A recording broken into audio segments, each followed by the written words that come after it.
Hello everyone and welcome back to IMO Reviews. Yes, Oscar season is upon us and it's time to make my predictions. Bear in mind there are about 4 categories here that I missed. I think they're mostly pertaining to short films and to documentaries. And that's mostly because I just haven't seen those films or documentaries, but I have got a pick for every other category. And this year what I've done is I've removed any bias or any personal want and I have just picked the movie that I think the Academy are going to give the Oscar to. So let's start with the best visual effects. And it's a solid group of nominees, but for me, I really do think it boils down to The Creator or Godzilla Minus One.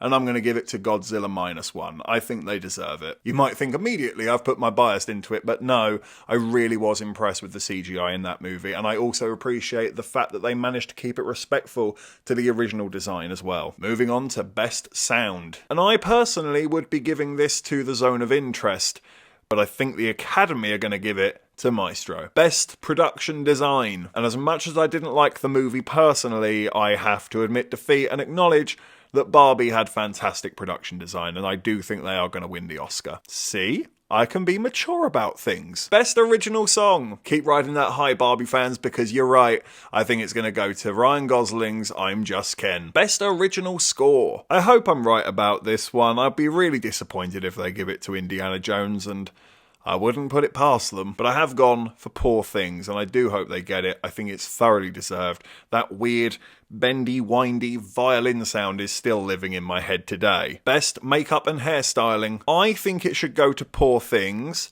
I think the Academy are going to give it to Maestro. Best International Feature Film. I have only seen 3 of these 5 movies, but I do think out of the 3 that I've seen, there is a clear standout. The Zone of Interest. Best Film Editing. Another really tough one. I think Anatomy of a Fall is getting looked past way too easily here, as is The Holdovers to some degree. But I think it does have to go to Oppenheimer. Possibly Poor Things could come and steal this one, but I think it's going to go to Oppenheimer. Best Costume Design. That's right, Barbie fans. There's another one in the bag for you. I'm going to give you Best Costume Design as well, despite the fact that Poor Things could easily come up and steal that one too. Best Cinematography. Very tough to choose this one.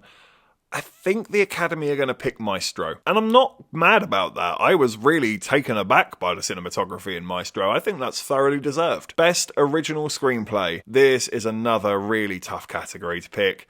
I hope and I think it's going to go to Past Lives. I haven't seen May December. I've heard nothing but fantastically high praise for it, so maybe it could be that one. I guess this is the category I'm most shruggy and I don't know about, because Anatomy of a Fall was superb, Holdovers really beautifully written, May December sounds like a really solid film, and Past Lives was also splendid. So I've picked Past Lives, and I actually hope it does get it. Best Adapted Screenplay. It's hard to know who the Academy are going to go for, because there are some choices in here where it could be a gimme, but I personally think it should go to The Zone of Interest. And I think it might as well. Best Animated Feature Film. It's got to be Spider-Man Into the Spider-Verse. I mean, surely that film made waves across social media, Letterboxd. It was everywhere, and it made an absolute killing in the box office. Let's get into the big ones now. Best Director. It's a very stacked category, and in my heart of hearts, I think I want it to go to either Yorgos Lanthimos or Jonathan Glazer, but I think the Academy are going to pick Christopher Nolan with Oppenheimer.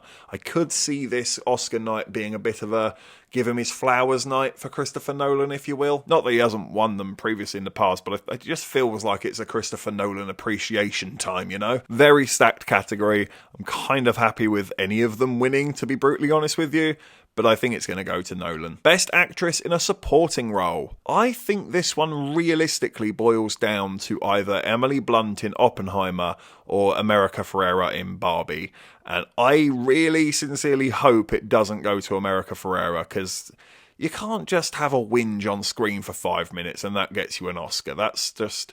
no, let's not set the bar that low. Emily Blunt actually did some decent character work. I don't think it's her best performance by a long shot, But out of this bunch, I do think she's possibly the best. I really like Divine Joy Randall. I thought she was great in The Holdovers. I just think I need to see more from her yet. So I'm going to give it to Emily Blunt in Oppenheimer. Best Actress in a Leading Role. There's some real killers in this category. I think the three it really boils down to is Lily Gladstone, Carey Mulligan, and Emma Stone. I actually think the best performance of the three was Carey Mulligan, but I don't think she's gonna win it. It just feels like it's Emma Stone or Lily Gladstone, and I think they're gonna give it to Lily Gladstone. It just, sometimes with the Oscars, some of them feel like they're almost an absolute shoo-in. Best Actor in a Supporting Role. I think this is a slightly easier category to pick. The only one that really knocked me off my feet was Robert Downey Jr. in Oppenheimer. I think he thoroughly deserves it. Best Actor in a Leading Role. The only performance here that I actually haven't seen is Coleman Domingo in Rustin. I know him very well as an actor.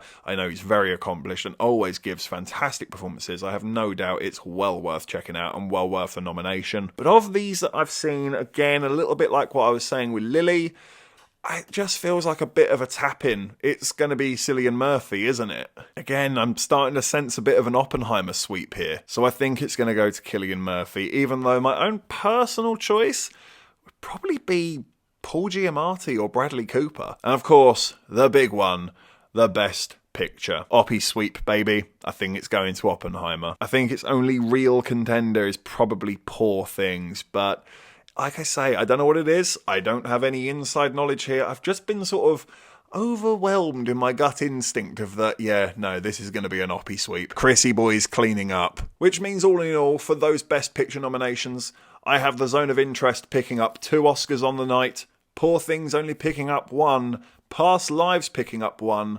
Oppenheimer with a whopping 6, Maestro with 3, Killers of the Flower Moon with 1, The Holdovers unfortunately going home empty-handed, Barbie picking up 3, Anatomy of a Fall and American Fiction also going home empty-handed. I haven't made plans just yet for the live stream of the Oscars, but I am hopefully going to do another one this year. Hopefully get my good friend Josh back on board if we can. I will keep hold of these predictions. We will see how I fare. I've probably got this horribly wrong, haven't I? Watch Oppie sweep quickly turn into Barbie sweep. Oh god. But thank you for watching this video. Please be sure to hit that like button and hit the subscribe button if you haven't already, and please do hit the comment section as well. What do you think of my predictions? What are your predictions? Let me know in the comment section below. And of course, if you haven't had enough of this crazy ginger, we can always click on these suggested videos right here and get yourself lost in an IMO wormhole. But if not, take care, and I look forward to seeing you on the next review.